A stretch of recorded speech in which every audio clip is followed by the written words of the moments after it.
నమస్తే సార్. నమస్తే అండి. ఇప్పుడు ఎక్కువగా ఏంటంటే మనకి ఒమేగా 3 ఫుడ్ అనేది వినిపిస్తూ ఉంటది. హ్మ్. డైట్ చేసే వాళ్ళకి కానీ, కొన్ని డైటీషియన్స్ సజెస్ట్ చేసేది కానీ ఉంటది గదా! హ్మ్. అసలు ఈ ఒమేగా 3 దేనికి యూజ్ అవుతది? ఎట్లాంటి ఫుడ్స్ ద్వారా మనకొస్తూ ఉంటది? అది ఎలా తీసుకోవచ్చంటారు? ఓకే. సో, బేసిక్‌గా ఒమేగా 3 అనేది చాలా చాలా హెల్త్ బెనిఫిట్స్ ఉన్నటువంటి ఫుడ్ అది. హ్మ్. ఒమేగా 3 అనేది బాడీకి చాలా నీడ్ అది. ఓకే. ఓకే. అండ్ ఇది మనకు తెలుగులో ఒక సామెత ఉంటుంది. హ్మ్. తల్లి చేసిన అంటే ఉల్లి చేసిన మేలు తల్లి కూడా చేయదని అంటారు కదా! హ్మ్. అలా మన బాడీలో అత్యంత ఉపయోగకారి ఏదైతే ఉందో అది హ్మ్. ఒమేగా 3 అన్నమాట. ఓకే. సో, ఒమేగా 3 అనేది like arthritis, rheumatoid arthritis okay. హ్మ్. అది ఉన్న వాళ్ళకి కానీ, దెన్ అగైన్ డయాబెటిక్ ఉన్న వాళ్ళకి, హ్మ్. అండ్ ఇన్‌ఫ్లమేషన్ ఉన్న వాళ్ళకి, ఓకే. రక్తనాళాల్లో కొవ్వు అనేది ఉన్న వాళ్ళకి, okay. Then again knee pains ఉన్న వాళ్ళకి, hmm. Okay. Then again mood swings ఉంటాయి కదా! హ్మ్. విపరీతంగా మూడ్ స్వింగ్స్ అవుతా ఉంటాయి. హ్మ్. మూడీగా ఉంటారు కదా! హ్మ్. సో, వాళ్ళకి, దెన్ అగైన్ ఏడీహెచ్‌డీ ఉన్నటువంటి పిల్లలకి, ఓకే. ఓకే. ఈవెన్ చిన్న పిల్లలకు అది చాలా అద్భుతమైనటువంటి థింగ్ అన్నమాట. హ్మ్. సో, దెన్ అగైన్ ప్రెగ్నెన్సీగా ఉన్నటువంటి వాళ్ళకి. హ్మ్. సో, దెన్ ఇంకా చాలా విషయాలకి అండ్ ఈవెన్ మనం ఇప్పుడు ఏంటంటే ఈవెన్ ఎట్లా ఉంటుందంటే ఒమేగా 3 అనేది మన బాడీలో చాలా విషయాల్ని బ్యాలెన్స్ చేస్తూ ఉంటుంది. ఓకే. అండ్ ఈవెన్ క్యాన్సర్‌కి సంబంధించినటువంటి అంటే మూలాల్ని అంటే క్యాన్సర్ ఆల్రెడీ ఉన్నటువంటి పేషెంట్‌కి మనం అదేది ఒమేగా 3 నయం చేస్తుందని చెప్పడం కాదు ఇక్కడ. హ్మ్. బట్ క్యాన్సర్‌ని వచ్చేటటువంటి దరిచేరకుండేటువంటి కండిషన్‌ని బాడీలో ఏర్పరిచేలా కూడా ఒమేగా 3 చేస్తదనమాట. ఓకే. అంటే క్యాన్సర్ వచ్చే ఆ కారణాలు ఏవైతే కండిషన్‌ని కూడా ఉంటాయో యెస్. బాడీకి బాడీలో అవి బ్యాలెన్స్ ఏర్పడకుండా చేస్తూ బ్యాలెన్స్ ఉంటది. చేసుకుంటూ సో, ఓకే. దాని నుంచి అవాయిడ్ చేసేలాగా మనకు ఒమేగా 3 అనేది చాలా హ్మ్. హెల్ప్ చేస్తది. సో, హుహు. అండ్ ఇంకోటేంటి వెయిట్ లాస్ చేసేవాళ్ళు, వెయిట్ లాస్‌కి ఓకే. చూస్తే వాళ్ళు హ్మ్. సో, వాళ్ళకి ఒమేగా 3 చాలా హెల్ప్ అవుతుంటది. హ్మ్. సో, దెన్ అగైన్ ఐకి అంటే మనకు లాంగ్ ఐ రన్‌లో సైట్ ఐసైట్ రాకుండా. ఉన్న వాళ్ళకి మెల్లమెల్లిగా అదే విటమిన్ ఏతో పాటుగా హ్మ్. ఒమేగా 3 అనేది లాంగ్ రన్‌లో కరెక్ట్‌గా ప్రాపర్‌గా మెయింటైన్ చేస్తూ ఇస్తే హ్మ్. సో, చాలా బెనిఫిట్ ఉంటది. ఓకే. హెడేక్ ఉన్న వాళ్ళకి, మైగ్రేన్ ఉన్న వాళ్ళకి. హ్మ్. సో, దెన్ అగైన్ కాలిన గాయాలు హ్మ్. ఎస్పెషల్లీ మామూలుగా గాయాలవుతాయి కదా! అవును. యాక్సిడెంట్‌లో గాయాలవుతాయి. లేకపోతే ఫైర్ యాక్సిడెంట్‌లో అవుతాయి కదా! హ్మ్. సో, వాళ్ళకి protein and omega 3 is the best solution అనమాట.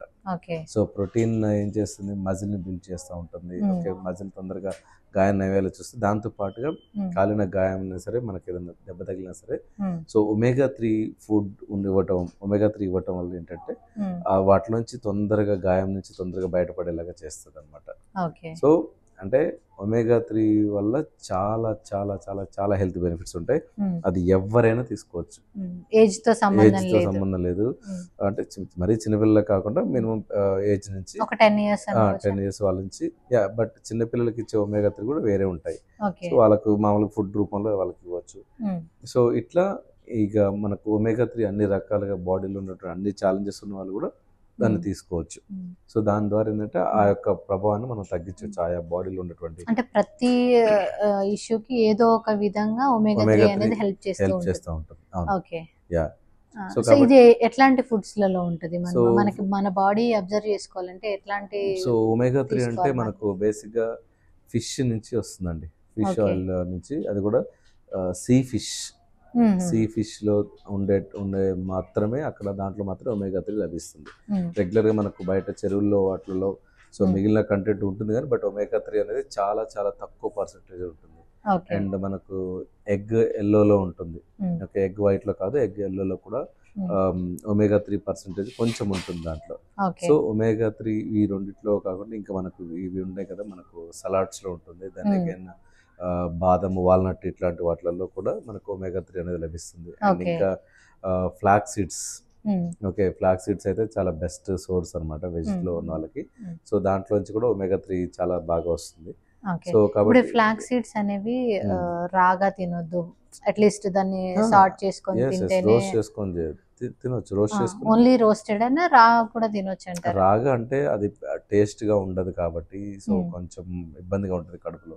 సో, హ్మ్. దాని బదులు జస్ట్ రోస్ట్ చేసుకొని ఈవెన్ గీతో కూడా రోస్ట్ చేసుకోవచ్చు. హ్మ్. ఏమీ లేకుండా కూడా రోస్ట్ చేసుకోవచ్చు. ఓకే. సో, చక్కగా అవి తినొచ్చు. అండ్ ఈవెన్ మిగిలిన కొన్ని గింజలు కూడా ఉంటాయి కదా మనకు. హ్మ్. గుమ్మడి గింజలు, హ్మ్. Okay. Water melon watermelon, seeds so, అవి. ఇట్లా తెల్ల నువ్వులు హ్మ్. ఇట్లాంటివి వీటన్నిటితో కలిపి ఇవి కూడా ఫ్లాక్స్ సీడ్స్ తీసుకుంటే సన్ఫ్లవర్ సీడ్స్. సో ఇవన్నీ మనకి ఏంటంటే ఎస్పెషలీ ఫ్లాక్స్ సీడ్స్లో మంచి ఒమేగా 3 అనేది మనకు బాగా లభిస్తుంది. ఇంకా యా అగైన్ ఫిష్ నుంచి మంచిగా బాగా లభిస్తుంది, సలాడ్స్. సో వీటన్నిటిని మనం కరెక్ట్గా బాగా మన రోజువారీ జీవితంలో కనుక ఉంటే, సో ఇందాక నేను చెప్పినట్టు ఐకి సంబంధించినవి కానీ, లేకపోతే ఫ్యూచర్లో వచ్చేటటువంటి మజిల్ క్రాంప్స్ దగ్గర నుంచి కానీ, then again mood swings, okay, then again ఇప్పుడు ADHD పిల్లలకి వీటందరికీ కూడా ఒమేగా 3 అనేది చాలా బెస్ట్ సోర్స్గా యూజ్ అవుతుంది అనమాట. ఓకే, అంటే ఇప్పుడు ఓన్లీ ఫుడ్ నుంచి మనం దీన్ని అంటే సరిపోయేంత తీసుకోవచ్చు అంటారా? మన బాడీకి ఓన్లీ ఫుడ్ నుంచి వచ్చేది సరిపోతుందా? యా సరిపోదండి. అంటే ఫుడ్ నుంచి ఆల్రెడీ మనం చిన్నప్పటి నుంచి ఇంట్లో వాళ్ళకి అది అలవాటుగా ఉందనుకోండి, బాడీలో మనకు కావాల్సిన ఒమేగా 3 లెవెల్స్ స్టోరేజ్ అనేది ఉంటుంది, సరిపోతుంది రోజు కనుక మనం తీసుకుంటే. బట్ మనం ఏం చేస్తాం, కొన్ని రకాల ఫుడ్స్ని అధికంగా తింటాం, అవే రిపీట్ అవుతుంటాయి. కొన్ని ఇళ్ళల్లో కొన్ని రకాల ఫుడ్స్ మాత్రమే రిపీట్ అవుతూ ఉంటాయి. సో ఇప్పుడు సపోజ్ కొంతమంది ఇళ్ళలో బాదం ఎప్పుడు తినరు, కొంతమంది ఇళ్ళలో వాల్నట్ ఎప్పుడు కూడా తినరు. ఓకే, ఎక్కడో బయట ఫంక్షన్లో ఉన్నప్పుడు అక్కడ తింటారేమో 2-3 తీసుకొని, కానీ అక్కడ ఎక్కువ తినరు. సో కొంతమంది లైక్ క్యాబేజ్ ఎప్పుడు తినరు, కొంతమంది కీరా అస్సలు తినరు. సో అట్లా ఒక్కొక్క ఫ్యామిలీలో ఒక్కొక్క వెజిటేబుల్స్ అనేది కొన్ని వెజిటేబుల్స్ అవి రిపీట్ కావు, అంటే మనకు ఆ బ్యాలెన్స్ అనేది పోతుంది. సో ఒమేగా 3 ఫుడ్స్ కూడా అంతే. సో చాలా మటుకు మనం తీసుకోము. సో ఆల్రెడీ డెఫిషియన్సీ ఉంది అనుకోండి, వాళ్ళకి ఏమైనా ఇన్ఫ్లమేషన్ ఉంది, వెయిట్ లాస్ చేస్తున్నారు, లేకపోతే డయాబెటిక్ ఉంది, ఓకే, సో దెన్ ఇదేంటి మూడ్ స్వింగ్స్ విపరీతంగా ఉన్నాయి, ఓకే, స్ట్రెస్ ఎక్కువగా ఉంది, ఇలాంటి వాళ్ళు ఫేస్ చేస్తున్నారు అనుకోండి, వాళ్ళు ఆల్రెడీ ఒమేగా 3 ఫుడ్ అనేది చాలా బాగా హెల్ప్ చేస్తుంది. సో దానికోసం ఫుడ్ నుంచి రాదు, ఫుడ్ నుంచి వచ్చే కంటెంట్ సరిపోదు కాబట్టి అలాంటి వాళ్ళు సప్లిమెంటేషన్ తీసుకోవచ్చు. బట్ అది కూడా సప్లిమెంటేషన్ ఏంటంటే మనకు సింథటిక్ ఉన్నటువంటి సప్లిమెంట్ అనేది తీసుకోకూడదు. అండ్ ఆర్గానిక్గా దొరికేటటువంటి సప్లిమెంట్స్ కనుక మీరు యూజ్ చేసినట్టయితే, సో దాని నుంచి మనకి ఎందుకంటే మామూలు వాటికి చాలా వేరియేషన్ ఉంటుంది ఆర్గానిక్గా చేసిన వాటికి. సో ఆర్గానిక్ అంటే మన క్యాప్సిల్స్ రూపంలో ఉంటుంది ఆబ్వియస్గా. సో అది మన ఆర్గానిక్గా కొంచెం ప్రీమియం అయినా సరే ఆర్గానిక్గా తీసుకుంటే ఎట్లా ఐడెంటిఫై చేసుకోవాలి సార్? మనం మార్కెట్లో సప్లిమెంట్స్ దొరుకుతాయి కదండి. సో ఆ సప్లిమెంట్స్ మనకు ఫుడ్ సప్లిమెంట్స్ అంటే మనకు చాలా బయట అవైలబుల్ ఉంటాయి. సో మనం చూసి తీసుకోవటమే, కంపెనీలో ద బెస్ట్ కంపెనీ ఏది ఉంది, సో వాటి మ్యానుఫ్యాక్చరింగ్ ఎలా ఉంది ఏంటనేది కొంచెం రీసెర్చ్ చేసి తీసుకోవటమే. సో బట్ ఏంటంటే వాటికి మిగిలిన మెడికల్ షాప్లో దొరికే ఒమేగా 3 కంటే కూడా మనకు మామూలుగా సప్లిమెంటేషన్లో దొరికే ఒమేగా 3 కాస్ట్ పరంగా ఎక్కువ ఉంటుంది, ఎందుకంటే ఆర్గానిక్గా తీసుకొచ్చేది కాబట్టి. సో అలా చూసుకొని ఒమేగా 3 కనుక ఒక డైట్ కోచ్ యొక్క సజెషన్ తోటి, లేకపోతే డాక్టర్ సజెషన్ తోటి కనుక మీరు కొంచెం రెగ్యులర్గా యూజ్ చేసుకుంటే, 1 year కనుక యూజ్ చేసుకుంటే, సో చాలా చాలా మార్పు వచ్చేస్తుంది ఒమేగా 3 సప్లిమెంటేషన్ ద్వారా. ఎందుకంటే సప్లిమెంట్ అంటే ఏం లేదండి, మనకు రెగ్యులర్గా లభించేటటువంటి ఫుడ్స్ నుంచి లభించింది మనం వేరే రూపంలో తీసుకున్నాం అనుకోండి, దట్ ఈస్ అ సప్లిమెంటేషన్ అంతే.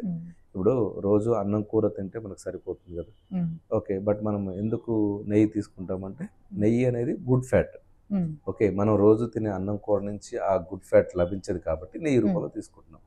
అండ్ అలానే మనకు వైటమిన్స్, మినరల్స్ అవసరము, సో దానికోసం ఫ్రూట్స్ తీసుకుంటున్నాం, ఎందుకు మనం తినే అన్నం కూర నుంచి అది రాదు కాబట్టి. సో ఫ్రూట్స్ రూపంలో కూడా మన బాడీకి ఇస్తున్నాం, అంటే ఇప్పుడు ఫ్రూట్స్ని మన బాడీకి ఒక సప్లిమెంటేషన్ రూపంలో మన ఫుడ్ నుంచి రావట్లేదు కాబట్టి ఫ్రూట్స్ని కూడా ఒక సప్లిమెంటేషన్ లాగా యాడ్ చేస్తున్నాము, నెయ్యిని కూడా ఒక సప్లిమెంట్ లాగా యాడ్ చేస్తున్నాము. అండ్ ఒమేగా ఇందాక చెప్పుకున్నాం కదా, బాదం తింటున్నాము, ఎందుకంటే అది మన ఫుడ్ లోంచి రెగ్యులర్ తీసుకుని అన్నం కూరలోంచి రావట్లేదు కాబట్టి ఇది కూడా, ఈ బాదం కూడా ఒక సప్లిమెంటేషన్ రూపంలో యాడ్ చేస్తాం. ఈ సప్లిమెంట్ అంటే ఏదో టాబ్లెట్స్ వేసుకుంటున్నాము ఏంటో అన్న ఫీలింగ్ లో వచ్చేస్తుంది కదా, కాకపోతే బయట నుంచి తీసుకుంటున్నాం అదే క్వాలిటీది తీసుకోవాలి.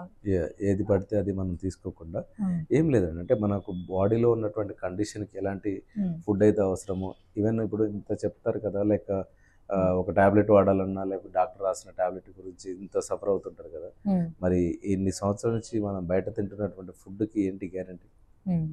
ఇప్పుడు అట్లీస్ట్ మన మ్యానుఫ్యాక్చరింగ్కి వెళ్తే మనకు అక్కడ దాంట్లో ఉన్న కండిషన్ ఇవన్నీ తెలుస్తాయి, మనం ఏ ఫుడ్ తీసుకుంటున్నాం, మనం ఒక షాప్కి వెళ్ళి ఒక రోడ్ సైడ్ కొట్టుకు వెళ్ళి అక్కడ మిరపకాయ బజ్జీలు తింటాం. సో అక్కడ మిరపకాయ బజ్జీలు తినే దగ్గర ఆ ఆయిల్ ఎన్ని రోజుల నుంచి అది వాడుతున్నారు, ఓకే, ఎన్ని రోజులు దాన్ని రీఫిల్టర్ చేస్తున్నారు, ఎన్ని రోజులకోసారి ఆయిల్ మారుస్తున్నారు, ఓకే. ఇదంతా ఎక్కడ దాని నుంచి వచ్చే సైడ్ ఎఫెక్ట్స్ పరిస్థితి ఏంటి? అండ్ 90% ప్యాకేజ్ ఫుడ్ తింటున్నారు ఈ రోజుల్లో. దానివల్ల వచ్చే క్యాన్సర్ పరిస్థితులు ఏంటి?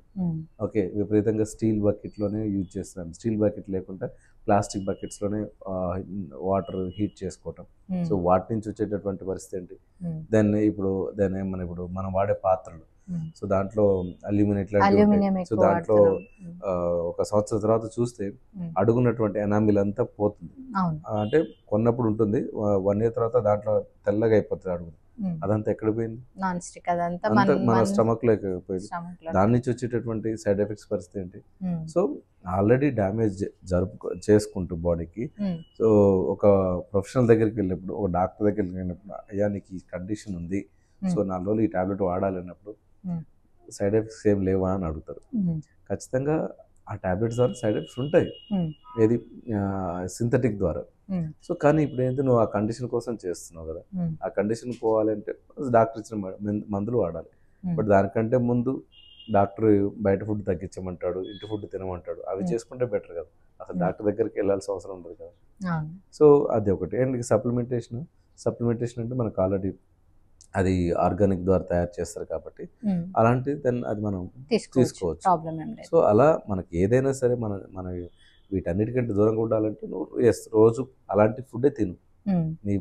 నీ ప్లేట్లో ఇవన్నీ బ్యాలెన్స్ అవుతున్నాయో లేదో చూసుకున్నప్పుడు నువ్వు బయట నుంచి దొరికే ఏవి కూడా తీసుకోవాల్సిన అవసరం ఉండదు కదా. సో కాబట్టి ఇక్కడ మన విచక్షణకే ఎక్కువ ఉంటుంది అనమాట. మనం ఏదైనా నో చెప్పినప్పుడు ఎందుకు నో చెప్తున్నాం, ఓకే మనం ఏం తింటున్నాం, ఎంత తింటున్నాం అనేది ముందు మనం క్వశ్చన్ చేసుకుంటే, ఓకే ఒక ప్రొఫెషనల్ చెప్పింది, డాక్టర్ చెప్పింది, డైటీషియన్ చెప్పింది ఎంతవరకు ఫాలో అవుతాం అనేది మనకు అర్థమవుతుంది అనమాట. ఓకే, సో అది ఉంటుంది. Okay sir, thank you so much. అంటే ఒమేగా అనేది అసలు ఫుడ్ నుంచి వస్తుందా, క్యాప్సిల్సే తీసుకోవాలా అని చాలా మందికి డౌట్ ఉంటుంది. సో దాని గురించి క్లియర్గా ఎక్స్ప్లెయిన్ చేశారు. Thank you so much. Thank you అండి.